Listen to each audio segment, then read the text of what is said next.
Hello and welcome to Unabashed, Unashamed, Unpredictable, the changing face of ransomware. Today's webinar is sponsored by Palo Alto Network's Unit 42 and produced by Actual Tech Media.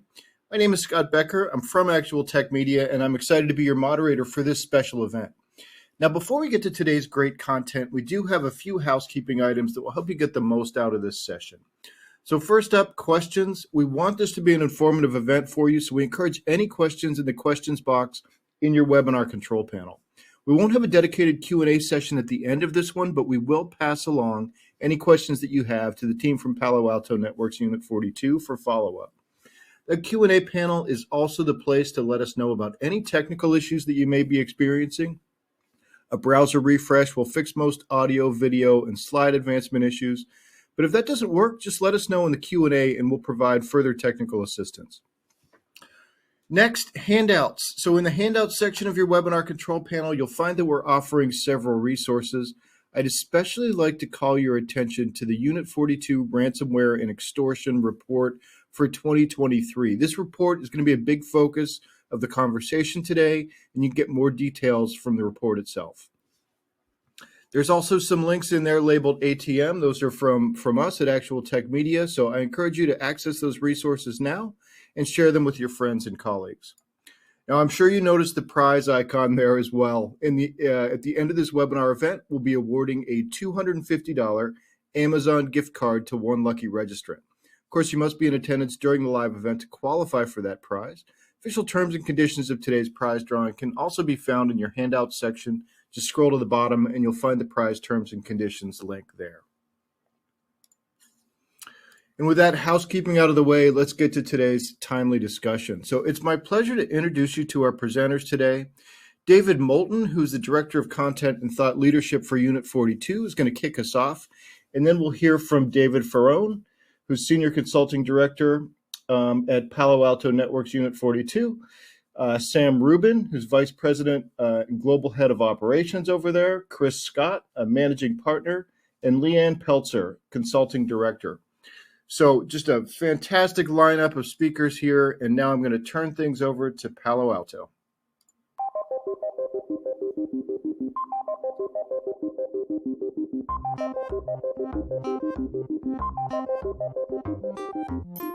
Hi, thanks for joining our webcast, Unabashed, Unashamed, Unpredictable, the changing face of ransomware. I'm Unit 42's Director of Content and Thought Leadership, David Moulton, and I'm happy that you're here with us today as we unpack the 2023 Ransomware and Extortion Report. This report was built off the observations from our threat researchers and incident responders working alongside our clients, along with analysis of dark web leak site data. The report provides in-depth analysis, recommendations, and predictions that you can use, and you can download the report from our website right now. Today's webcast is going to get into how nation-states are using ransomware as a smokescreen to cover up their activities, the financial impacts that we've observed from ransomware and extortion, the changing TTPs that we've seen and think are important, and finally, some of the predictions that we find the most concerning. Let me hand it over to our experts. Thank you. Hello, my name is Chris Scott. We have seen threat groups use ransomware to distract their true attentions, and sanctioned countries are using digital payments via cryptocurrency to sidestep financial restrictions and replace lost revenue streams. Countries like Russia, North Korea, and Iran have a much broader vision for their attacks than just ransomware. North Korea utilizes ransomware because they're cut off from the rest of the world and need money. Ransomware is a good business model for them to generate income because more traditional means are far more difficult as a highly sanctioned country. One example of this is how North Korea hacked a Bangladesh bank and then robbed them. Advanced attackers, usually nation-state like Russia and China, have become known as Advanced Persistent Threats, or APT.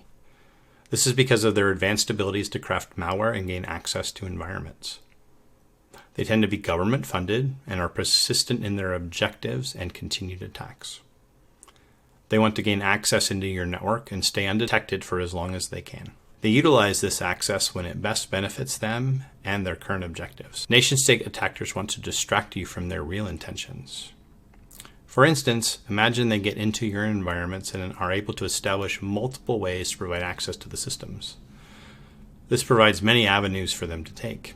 An advanced attack could take intellectual property, turn on ransomware, or even sell access to other attackers.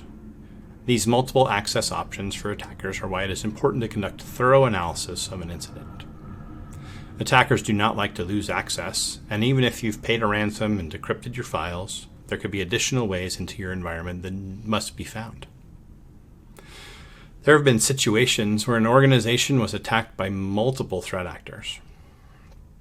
That's why it's essential to realize that if one attacker is able to access systems within the perimeters of your environments, it is imperative to understand how it happened and to build out proper detections and protections to reduce that risk of it happening again. Attackers have an operational goal. They utilize their capabilities to achieve this goal. This can be making money, stealing intellectual property, influence political and cultural aspects of a country. Here's a great example of why threat intelligence is so important.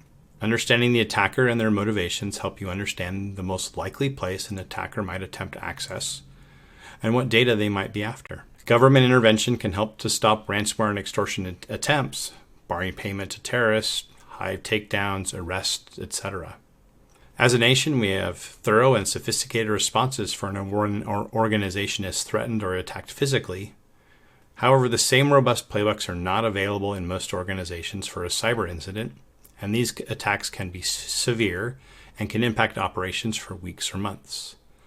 The Colonial Pipeline cyber incident in 2021 is an example of a ransomware attack that caused a lot of damage. Fully developed and tested response playbooks help mitigate this type of damage, and empowering security experts to make decisions on which systems to shut down during an attack can reduce the overall impact in the long run. In many ransomware cases, negotiations are undertaken over the price to regain access to data. Government entities typically do not negotiate with terrorists, which is being extended to threat actors. More policies about this are being put in place, and sanctions are being developed to qualify cyber criminals as terrorists. This means that if a business pays a ransom, they could be held accountable for violating government policies. Our research suggests that this fear of potential sanction for the government is partially the reason why organizations are paying less. What is our recommendations for these types of attacks? Spend time pressure testing your IR plans and programs. Make sure that these tests exercise the people, process, and technology and involve experts that understand the latest attacker techniques and attacks to provide a more comprehensive test. Empower your responders to make threat-informed decisions. Now over to Sam. Thanks, Chris. Hi, I'm Sam Rubin. I am Unit 42's Global Head of Operations. So I wanted to talk today about what we're seeing as it relates to ransomware demands, the payments that are being made, and ultimately who's getting hit. This is a type of threat intel that I think can better prepare you for a ransomware attack so you know what to expect and so you could build your defenses and your IR plan to help you respond and recover quickly. So first thing to know here is that ransomware absolutely does remain a very expensive problem for organizations to address. Based on our research, based on the data from our IR cases, we do know it is still getting costlier year over year. But the good news here that I'll explain is we are seeing this start to level off. We're seeing that pace starting to slow. But in any event, if you look at last year compared to that to years prior, the median amount of the demands, the amount being asked for by threat actors continues to rise. We see that going up 30% year over year to $650,000. We saw the median payments also rise, and this one 119% to $350,000. What's more, what we're seeing is the discounts, meaning the delta between the amount asked for and the amount paid, we're seeing that get worse. So in 2021, that was about 60%. Last year, based on our data, we're seeing that drop to about 40%. So I know this seems very dire, right? That the demands are going up, the payments are going up, the discounts are going down, but there are some silver linings. The first notable trend here is that the pace of attacks is slowing. In fact, year over year, our data, RIR, we see this is essentially flat. And the reasons are, number one, early in the year, there was significant disruption in the e-crime marketplace because of what's going on in Russia, because of the conflict with Ukraine. So a lot of disruption in the marketplace as they were focused on the conflict and not on their typical e-crime MO. Second, defenses are getting a lot better out there. The past couple of years have really been sort of a tipping point with attacks like Colonial Pipeline, with JBS, and we've got this shields up mentality going, which is great. And so we're seeing improved detection capabilities. We're seeing improved threat management. We're seeing organizations address what's going on their attack surface to better protect themselves. The other point here is that we are seeing a decrease in the percentage of organizations that ultimately end up paying. So they're getting hit, they're getting locked up, but fewer organizations are paying versus what we've seen in the past. And this is a great trend. And we think the reason here is increased resilience, right? Organizations are taking the time to make sure their backups are immutable, to make sure that they're offline, to test the recovery capability with them. Also, the government has put in a number of deterring policies in the past year or so. So OFAC and the Treasury now have regulations that ultimately prohibit entities from paying any group that may be affiliated with a sanctioned nation state. So if you have information or know that the threat actor is a North Korea operator, you cannot pay that entity. And finally, cybersecurity insurance continues to tighten. So the coverages are tightening. It's harder to get coverage. There are exclusions where payments are not included, or there's greater due diligence and scrutiny to make sure organizations are maturing their InfoSec program before coverage is written. So I'd like to transition now, and let's talk about the organizations and industries that are feeling the pain. Who's getting hit with ransomware? So what Unit 42 does is we monitor leak site data globally. So on the dark web, these threat actors maintain leak sites where they post information about their victims. And so we track this information globally. And what we see is that there are about 7 new victims posted daily to these sites. That's an average about 1 every 4 hours. In the aggregate across 2022, we saw 2,679 victims there, which was 4% or so higher than the year prior, but again, relatively flat on a year-over-year basis. In terms of which countries are impacted, the United States is far and away the greatest, accounting for 42% of the observed leaks. And in terms of industries impacted, manufacturing most commonly targeted, they made up 447 of the compromised organizations. In terms of why manufacturing, from what we see, they're more commonly running out-of-date software. They're later on the adoption curve of cybersecurity best practices, and they're an industry that really cannot tolerate downtime. And so if they're locked up, there's greater leverage or incentive for them to pay. So another thing that Unit 42 tracks is, what does this look like for large organizations? And what we see is that attacks on the world's largest organizations, it represents a small but very notable percentage of these ransomware incidents. In 2022, what we saw was that there were 30 organizations on the Forbes Global 2000 that were hit. The groups that targeted these organizations were Lockbit, Conti, Black Cat, Hive, and Black Basta. If you go back a few more years, the past 4 years or so, we've seen at least 96 or about 5% of the Global 2000 companies had some confidential files publicly exposed, and to some degree as part of these ransomware or extortion events. It's also worth noting with this data, this is what we know about from our research, from our investigations, but the leak sites represent incidents where the organization has opted not to pay. So there's certainly many more out there. So what can you do about it? What should you be doing in terms of better preparing for these attacks? Recommendation tied to this information is to up-level your threat intelligence capability. Threat intel is how you use what's known about the adversary to make better decisions about what you do to protect your organization. How do you allocate your limited resources, your time, your money, your people, to best protect yourself? And when you understand the threat, when you understand the adversary, the tactics, things like the amounts, that helps you invest your resources.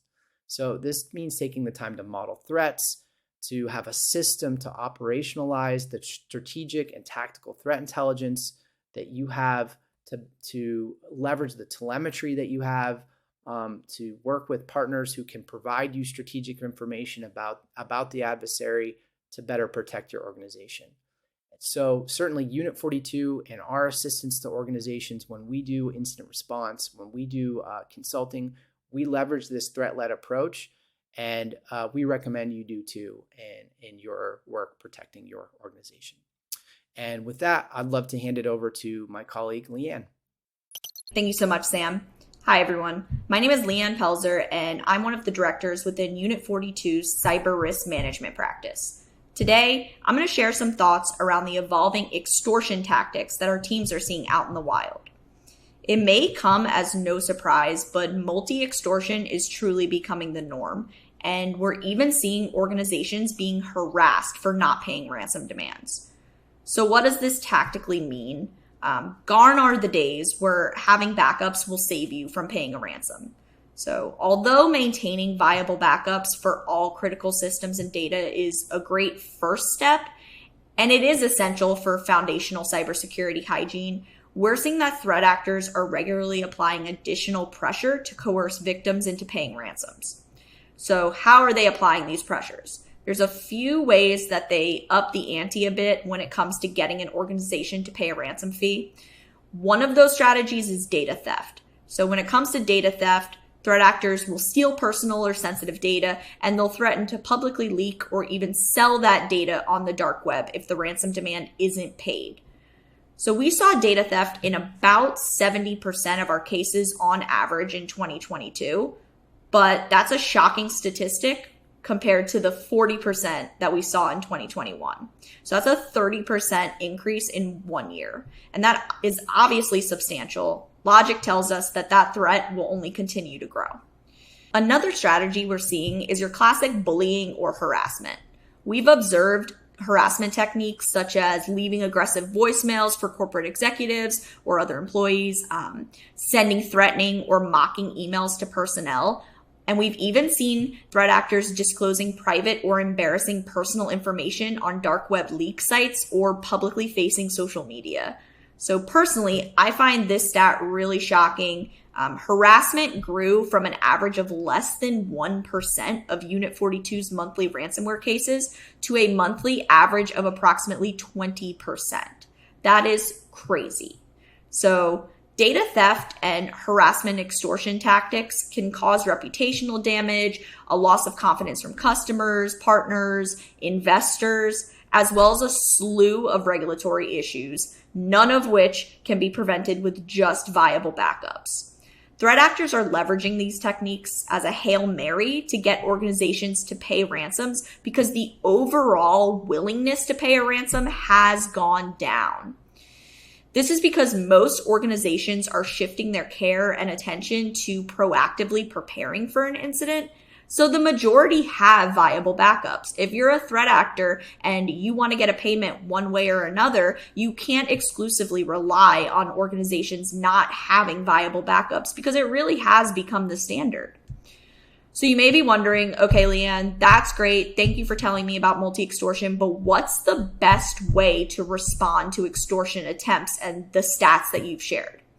First and foremost, you want to increase the effectiveness and efficiency of your detection strategies. Now, obviously, I'm a realist. This is easier said than done. However, the earlier you can detect a bad actor within your organization, the more power and control you will maintain over the situation. So time is really of the essence here.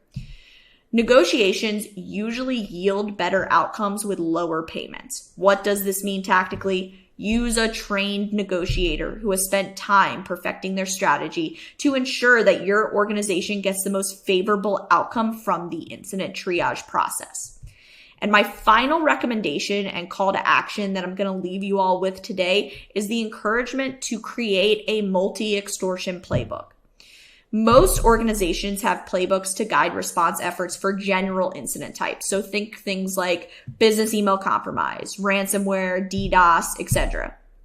However, I encourage you and all my clients to take it a step further and proactively plan in granular detail, this part's really important, how your organization would respond to multi-extortion attempts beyond just conventional encryption. So think about how you would communicate with both your internal and external stakeholders, including your non-technical business leaders, your investors, your VCs, or even your board of directors. Also think, how would you maintain or recover your organization's reputation? What third parties would you engage, and at what point would you engage them if you're facing multi-extortion attempts? So by carefully mapping out your strategy well ahead of time, your organization will be positioned to respond in a more effective, efficient, and ultimately a more resilient manner. So now I'm going to hand it over to David. Thank you, Leanne. Hi, my name is David Ferrone. I'm a Cyber Risk Management Senior Director with our Unit 42 Security Consulting practice. Today, I want to talk about a few predictions based off of the analysis that our threat intel research team does, our incident response team performs, in addition to, some insights from our proactive security team. Number one prediction I want to talk about is we're going to see more and more threat actors take advantage of a novel means of initial access, such as search engine optimization attacks. Now, these types of manipulative attacks take advantage of the times. They take advantage of trends in the news, the war in Ukraine, the tax season, the holiday season, to basically manipulate engine results. An interesting statistic is approximately 25% of first page search results for trending topics are linked to malicious websites. So SEO poisoning attacks are, going to continue to increase. And what are they trying to do? What are threat actors after? Obviously credentials, right? They're looking for a user to put in their username and password so they can potentially replay and reuse those credentials in across various websites, banking websites, etc. They're looking for them to download malicious attachments that would install backdoors on those endpoints, in addition to even credit card information. More and more, we're seeing a new technique where autofill data is being manipulated and stolen. So the threat actors are able to exfiltrate the data you put into autofill forms. So home, address, phone number, credit card information, that information you store in your browser will get exfiltrated by these SEO malicious websites. So, one of the things we're seeing more and more as well is threat actors are getting more clever with the malware that's being downloaded onto endpoint devices because, they're using signed files, legitimate software libraries, and even obfuscated PowerShell scripts. So definitely be on the lookout for those. And the other prediction we're going to see more and more of is supply chain attacks. Most notable, most folks listening are very aware of the SolarWinds attack. That was one of the watershed moments for supply chain security. And then most recently, even a few weeks ago on March 29th, the 3CX supply chain attack really illustrated how threat actors can scale, right? So our Expanse product that does a footprint of the internet on a continuous basis found that nearly 250,000 discrete IP addresses within 199 countries use the 3CX application. Now, that vulnerability itself injected malicious content and manipulated libraries within the software repository that basically allowed the software to run shellcode, and the threat actor was able to then take another step and load backdoors, enabling the threat actor to do more persistent type attacks, such as lateral movement, or even installing capabilities for remote code execution. So you're seeing more. We're going to see more and more of that, and the reason is that scale. I just mentioned those numbers from our expanse on if a piece of software is widely adopted. Those are the types of threat actor targets that we're going to see because of how often those products are updated, anytime there's frequent versions, in addition to the scale of those types of software libraries. So from an overall recommendation perspective, what do we see that would be helpful to mitigate these threats? Number one is definitely doing more attack surface management. Overall, not just external, not just internal, but also third-party supply chain attack surface management, right? Having a strong third-party risk management program in place so that you're stratifying your software vendors, right? If you have a piece of software that's installed on 80% of your environment, that inherently increases the risk and the level of monitoring you should be doing from a due diligence perspective to validate that when you're downloading new libraries, they're certified, they're monitored for any type of unauthorized activity that might be happening that shouldn't be happening in terms of the software itself, right? So an interesting statistic from Gartner is that by 2027, 75% of employees will acquire, modify, or create technology outside of the IT team's purview. So what does that mean?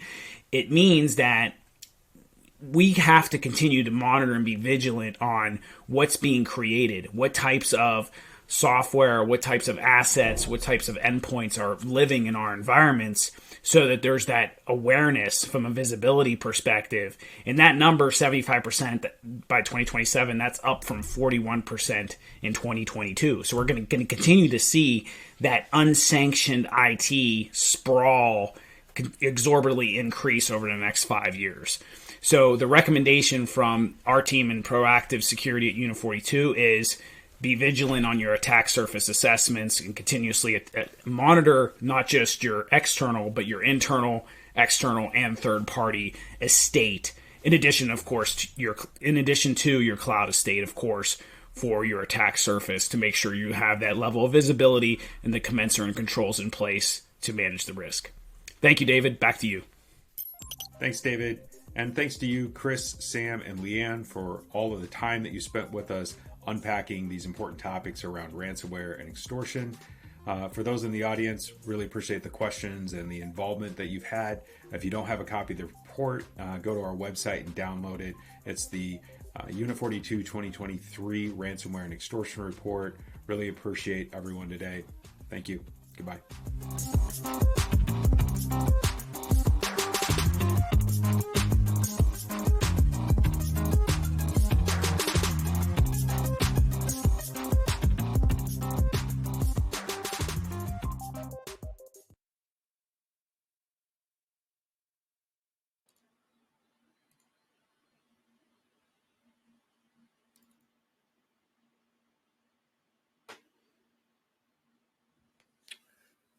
Okay, well, thanks to David, Sam, Chris, and Leanne for putting together a really informative presentation. We really appreciate that.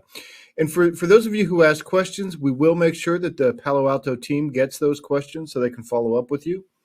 And a quick reminder that this is your last chance during this event to follow that link in the handouts section to the report that you've been hearing about. As David mentioned there at the end, you can also go to Palo Alto's website to find it there if you miss the opportunity to grab it.